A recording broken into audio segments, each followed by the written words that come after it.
पूर्व मंत्री बालेंदु शुक्ल की कांग्रेस वापसी के बाद ग्वालियर चंबल की राजनीति गरमा गई। बीजेपी को डर है कांग्रेस ग्वालियर चंबल के बीजेपी के बड़े नेताओं को अपने पाले में लाने की कोशिश कर रही, लिहाजा बीजेपी ने मंत्री नरोत्तम मिश्रा को अपने नेताओं को साथ कर रखने की जिम्मेदारी दी है। माना जा रहा है बीजेपी के सतीश सिकरवार, अनूप मिश्रा, नारायण सिंह कुशवाहा, जयभान सिंह पवैया और माया सिंह बीजेपी का दामन छोड़ सकते हैं या उपचुनाव में बीजेपी प्रत्याशियों के खिलाफ बेतरघात कर सकते हैं। इसीलिए बीजेपी वक्त रहते इन हालात को मैनेज करने में जुट गई।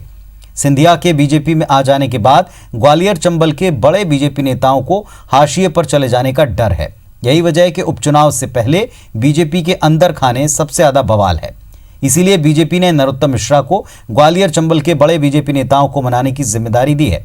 रविवार को ग्वालियर पहुंच रहे मंत्री नरोत्तम मिश्रा इन नेताओं को मनाने उनसे वन टू वन चर्चा करेंगे। हालांकि बीजेपी किसी तरह की नाराजगी या भितरघात से साफ इनकार करती है।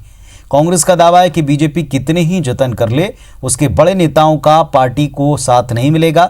जनता दल बदल कर बीजेपी में आए लोगों को सबक सिखाएगी।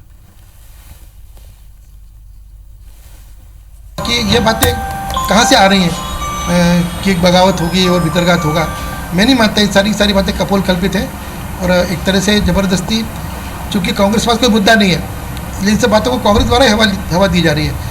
मेहनत तो भारतीय जनता पार्टी की इन लोगों ने की है और मलाई खाने का जब वक्त आया तो इन्होंने प्रत्याशी इन पर थोप दिए हैं और इस थोपे हुए प्रत्याशियों को सबक सिखाने के लिए भारतीय जनता पार्टी के नेताओं सहित कार्यकर्ताओं ने भी ठान लिया है और इनको आने वाले चुनाव में सब देखने को मिलेगा।